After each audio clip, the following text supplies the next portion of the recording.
This is awkward. Hey guys, so round two. I'm here again. I'm sticking with you. I made, I don't even know what the hell I'm saying anymore. I made, I guess, a promise. So I'm going to try and not be a shithead and stick to it, which means I'm here. This is going to go up on a Wednesday for, it's not a series by any means, but since I have some whiskey and it happens to be Wednesday tomorrow, Whiskey Wednesday. And yeah, let's just get on with it. Well, I say get on with it, but honestly I have no idea what I'm going to even say right now. I kind of was thinking today, I've been snowed in, the Northeast is just being plumaged with snow right now and it's kind of horrible, but on the same coin it's really great because I've actually had time to get things done that I haven't been doing, which I probably should have been doing. For instance, I've been meaning to kind of compile my personal website and it's been edited and I've had a million scamps in the past, but I never seem to get it up because I don't know, I get lazy and I flake out at the last second. So I'm trying to be more of a real adult, and that means getting that shit up there. And I'm making strides, I'm not a coding genius by any stretch of the imagination, but I'm doing the best with what I've got. And yeah, I'm going to take it from there, I guess. So I worked on that a bit. I'm trying to figure out what the hell is the easiest way for me to get back to the UK right now. So I'm in the middle of getting my citizenship for Italy actually, and I'm down to the last couple papers there after about a year and a half, so woo! That is very exciting, more exciting than I'm actually letting on. I need to drink more to actually be comfortable enough to talk about that, but anyway, point being, I'm working on that. There's this amazing website that I found called migrate.com. I'll write it here, I guess, so you can see it, but I'll also leave the link in the down bar. Basically, this is like the magical key to immigration, or at least the first step, which I honestly find the hardest sometimes. I've spent, I can't even tell you, at least days of my life on the Home Office website trying to find a visa that will fit my requirements or whatever, and it's so hard. They don't want to make it easy for you, and I mean, I understand that obviously you can't have an open door policy, but on the same coin it makes you feel like a third-class citizen sometimes, not being able to do anything. But that's another story for another time. And all that's important is you basically put in where you are in your life, your age, some other information, and it will actually find a visa that you're applicable for, and then you obviously have to do the legwork of filling it out. But oh my god, how brilliant is that? I can't believe this isn't something that's been invented a long time ago, and they should honestly be getting paid by the home offices, or whatever they're called in each nation. I know that right now they work with Italy, the UK, and the US. For offering this service. Completely incredible. Highly, highly, highly recommend. So I've been working on these projects that I've been putting off, and it really made me kind of rethink my own creative practices. And I mean, that sounds pretty douchey to say, but I guess what I mean is I'm artistic, I'm creative. I kind of feel weird saying that sometimes because I don't want to come off as like, I'm an artiste, which I'm definitely not. I mean, I'm in advertising, which is kind of like where business meets creativity in some parts of the industry anyway. But yeah, I'm creative, and that's something that is okay to say. I'm feeling more okay about saying it as I get a bit older and a bit more confident in my skills. But the point is, it's impossible, or I find it impossible, to be creative sometimes because of other deadlines that I have and just a lot of busy work that kind of detracts me from these really important projects that I should be working on.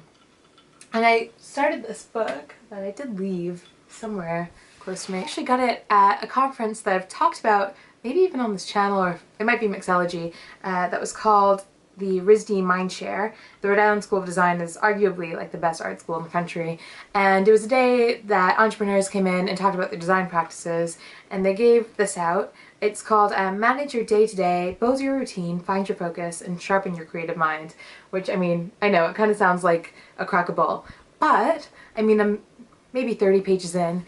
It just has some really obvious truths that I think some of us need to be reminded of, especially me.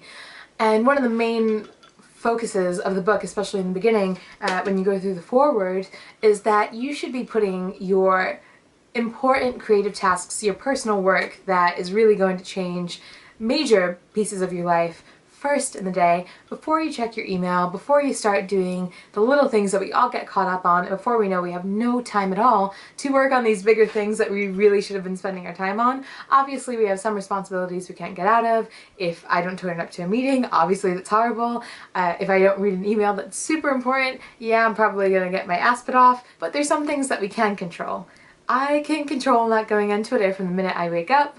I can control not watching Netflix when I'm eating lunch. I can control a lot of things like that. Facebook, you know, pick your poison. Tumblr, like I said, is my poison, so I can control not going on that before I get my actual work done. I mean, it's kind of funny. I spend like an hour and a half a day sometimes reblogging other creative work when here I am, a creative myself, and I'm not making my own, which is, it's a bit ridiculous. This being said, I'm not knocking that either, because I do think it's important to get visual inspiration from a variety of resources, and Tumblr is amazing for that, especially for me. But it's not the only source. There's museums, there's walking outside, there's watching a film. The list goes onwards. What? Onwards and upwards? No, it goes onwards and onwards. But yeah. That felt very preachy, but I had to get it off my chest because it's been something that's definitely been on the top of my mind lately. In other news, I like how I said I wasn't drinking a lot, and here I am having a scotch, but it has a lot of ice to be fair, so meh. In Don Draper's book that's like a meal, but I mean, I don't know.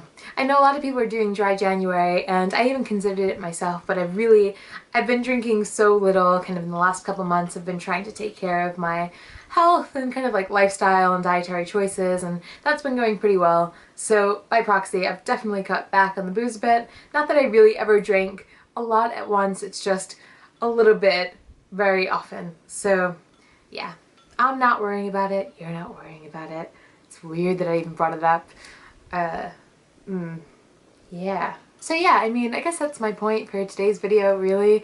Think about where you're spending your time, and if it's on the most important things that it can be, or something like that, like just reevaluate your lifestyle and your schedule and your routine, because sometimes it's really simple, small changes that can make a world of a difference. I feel like I've been more productive in the last couple of days than I've been in the last month, though I know that's not true. I've had a million deadlines, but for work that is my own.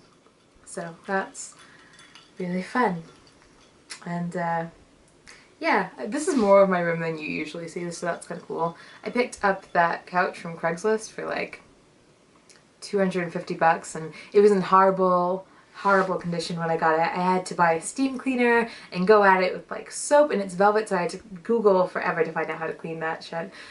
Why do I keep on saying shit? I got that pillow in Sweden. This is not an interior decoration haul, so I shouldn't be telling you all this. And that might be one of my favorite possessions ever, that guitar back there. That's Sebastian. It's weird that I have a name for him. I had to go to the depths of Croydon on a train when I was 18 or 19 to go pick that up. And I swear, by the time I got back to Liverpool Street Station, it must have been 11 o'clock at night. And then by the time I actually got home, it was like 12:30. My British mom thinks I'm a nutcase, so it's alright. But I got it back to the US in one piece, which was very impressive, I must say. And I'm just babbling now, so I'm gonna wrap it up here. We're gonna keep these kind of short and breezy and happy, but I will talk to you again on Thursday. So yeah, hope you're having a great day, and I'll talk to you soon.